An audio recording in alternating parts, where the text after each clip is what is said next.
alaikum everyone. I'm Aisha and I'll be your host for today. We are Group 2 from Section 5 or Fiqh for Economists, and our topic is poverty alleviation and the contribution of Zakat and Sadaqah. As we all know, poverty is a very real issue in every society. If not first-hand experience, we've seen how poverty impacts our families, the people around us, and the community at large. So the obvious thing that needs to be addressed is how to solve this problem. And we see a lot of organizations and communities that come together to decide this. The UN, for example, has put forth the SDGs, and SDG 1 and SDG 3 are very relating to this topic of no poverty and good health and well-being. So in this podcast, we want to look into how Islamic economic tools such as Zakat and Sadaqah contribute to poverty alleviation. Now, to help me tackle this topic, I have a panel of co-hosts. And hello everyone, my name is Sharan and currently I'm pursuing BBA degree year 2. Hi, my name is Adila. I'm taking BACC and I'm second year student. Hi, my name is Sahira Hafni. I'm taking business administration and I'm first year student. Hi, my name is Faira. I'm taking Bachelor in Islamic Finance and I am second year student. Hi, my name is Ahmad Adik. I am in BSCC and third year student. Alright, thanks everyone for introducing themselves, and I'm very excited because we'll be covering many bases such as the difference between Sadaqah and Zakat and their impact in the long and short run, the importance of Sadaqah as a voluntary charity, the role of Zakat institutions, the Nisab level in defining the poverty line, technology and digital platforms, and lastly, Zakat versus microfinance. To help us answer this question, we took help from related articles that speak about the related topics. So we're going to explain and present the answer that we have gotten from the article that we have chosen. Now, we're going to move on to the first topic, and I'm going to pass it on to Ifa. Okay, thank you, Aisha. To elaborate on the topic, I will show a short video. I will be discussing about Zakat versus Sadaqah, long-term versus immediate. Both are crucial elements of Islamic social finance, but they serve distinct purpose in addressing poverty and promoting social welfare. Now, let's dive into their differences and unique impacts. The Zakat system only exists in Islam and no other religion. Every other religion has what they call charity, alms giving. In Islam we have charity too. It's called Sadaqah, your honesty of giving and generosity. But the difference between charity and Zakat is that charity is voluntary and there's no amount. You can give any much you like to whoever you will, anytime. But the Zakat is specific. There is a timing for it. There is an amount, and it is compulsory. It's compulsory also on every Muslim who has reached puberty. If it's a child, as we said, the guardian is responsible. First, let's look at Sadaqah.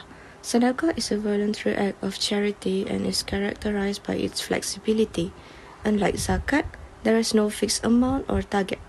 This makes Zakat highly effective in addressing immediate needs. For instance, during natural disasters or sudden financial crisis, Sadaqah can provide quick relief in the form of food, shelter, or clothing. It nurtures a spirit of giving and helps build social bonds by encouraging kindness and community support. Sadaqah is not just limited to material aid but can also include acts of service, like helping a neighbor in need or donating time to support others. On the other hand, Zakat takes a more systematic and long-term approach to poverty alleviation.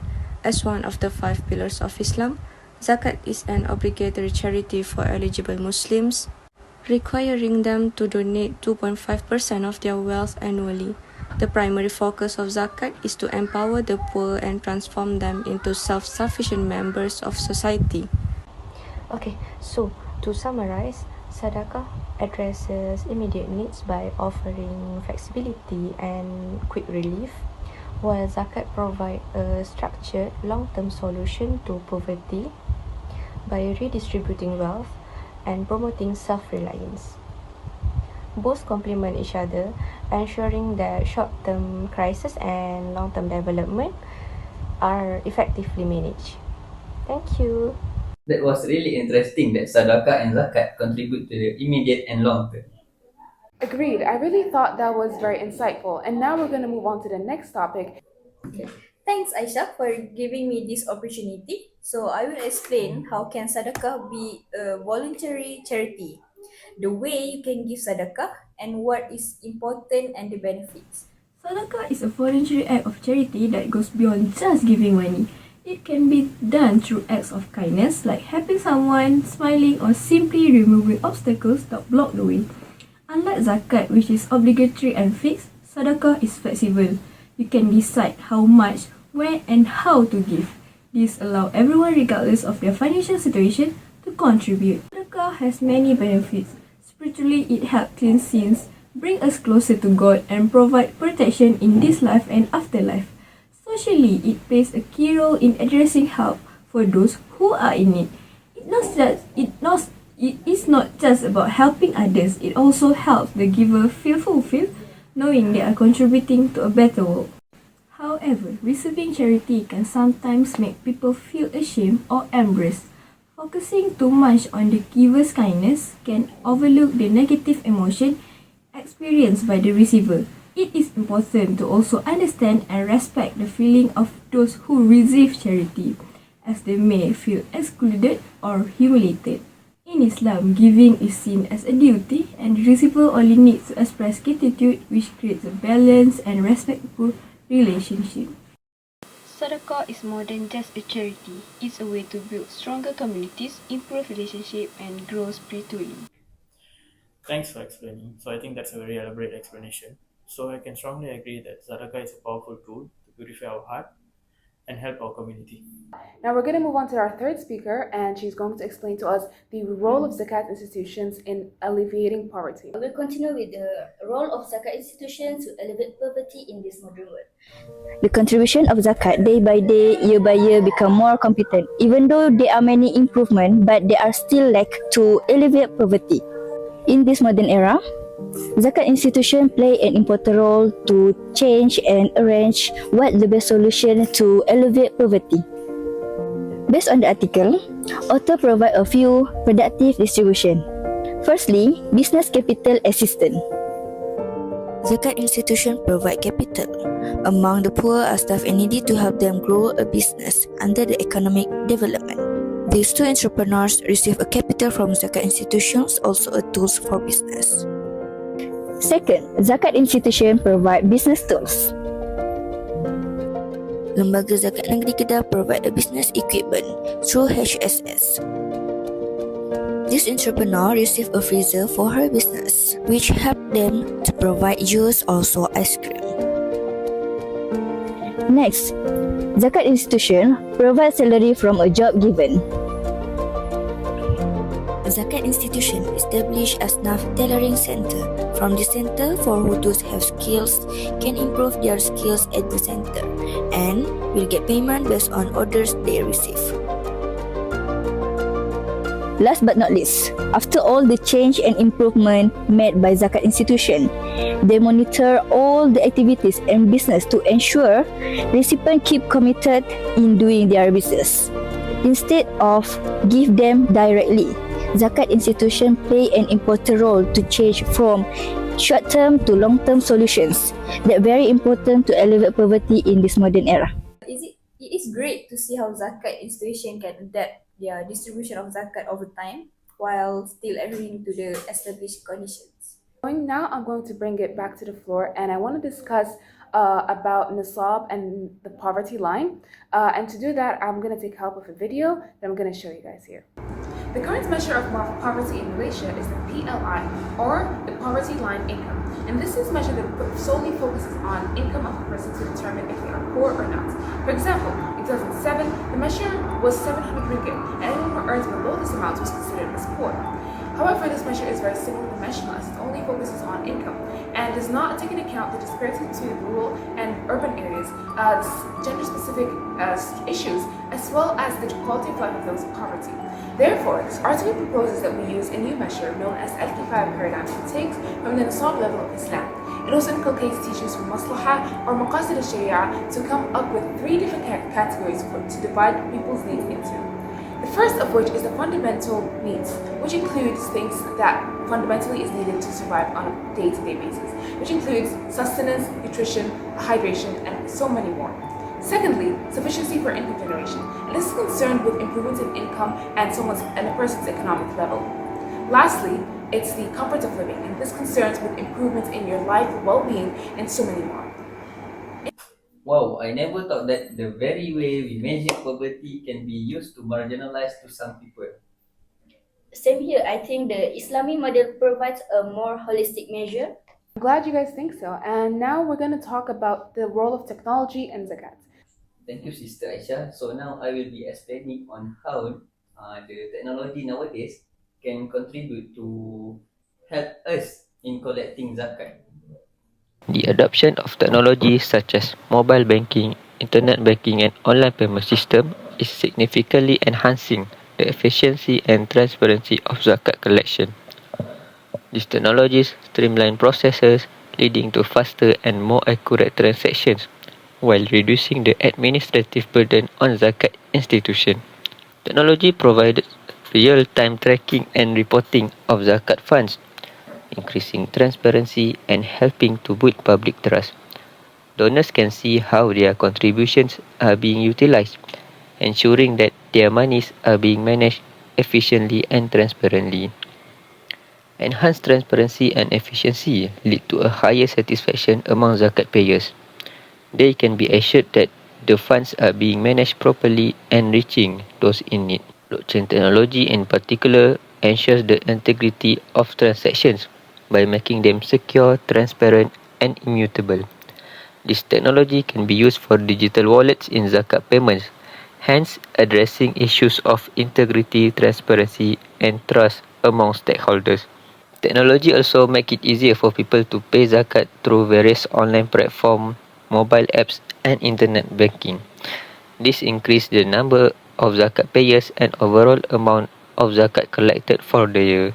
We need to embrace technological innovation such as blockchain, artificial intelligence, and IoT to further enhance the efficiency and transparency of zakat management. By adopting digital technology, zakat institution can play a crucial role in achieving sustainable development goals, providing financial services that are compliant with Islamic teachings and promoting financial inclusion. Together, we can build a more inclusive and equitable future. That's a great point, and I completely agree with your perspective on the impact that technology can offer in zakat distribution. Wow, I never knew technology can be very powerful tools to help us to collect zakat. That was a great video. Thank you, Akmal. And now we're going to discuss our last but not least topic. And I'm going to pass it on to Brother Reva to explain zakat and microfinance. Thank you, Aisha. So, for my part, I would like to begin with a question to you guys.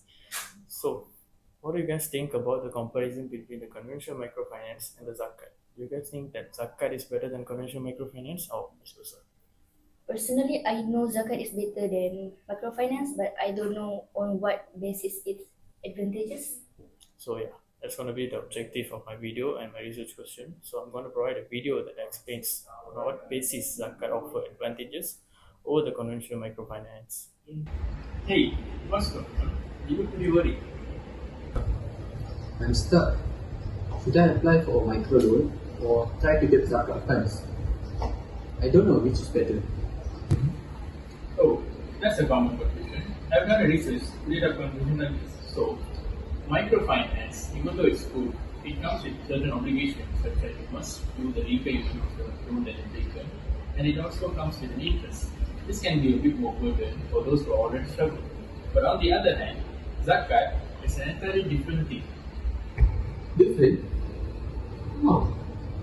To begin with, zakat is not a loan. It's a form of charity that is meant to help the most vulnerable people, like the poor, disabled, and the widows. Therefore, zakat doesn't have repayment obligation and also doesn't have interest.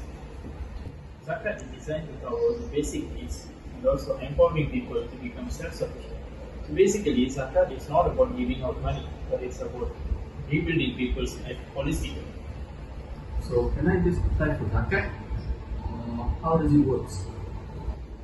No, people don't usually apply for zakat, but the zakat funds are usually assessed by the organization and they give it out to people who are truly required and they are truly eligible for it. Zakat is a structured system which is basically aligned with Islamic values and it emphasizes on long-term improvement and also focuses on fairness. unlike conventional microfinance, which prioritizes profit over people's empowerment. That makes sense. Zakat sounds like a better option than microfinance loan. Exactly. So Zakat is not just a financial help, it's about dignity, equality, and a way of addressing poverty in a way that aligns with social and spiritual well-being.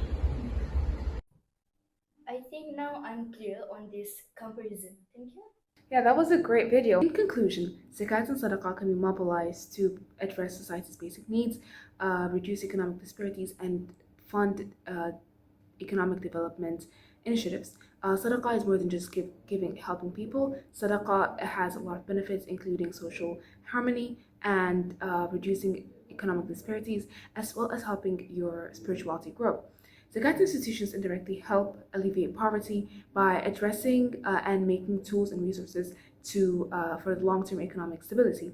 And when it comes to the multidimensional aspects of poverty, the Nisab paradigm allows the respective authorities to better allocate their zakat. We also talked about how digital technology has the potential to enhance the accountability, efficiency, and sustained transparency of zakat management, providing accessible financial services as well as promoting economic engagement. In contrast to microfinance, the zakat is able to fill in where conventional methods fail to, and they do so by providing a holistic, equitable, and sustainable model to alleviate poverty. That'll be all from us today. Thank you, everyone. Thank you, Aisha, for being a wonderful host and managing our podcast in a very, very effective way. Thank you, everyone. Thank you, everyone. Thank you, everyone.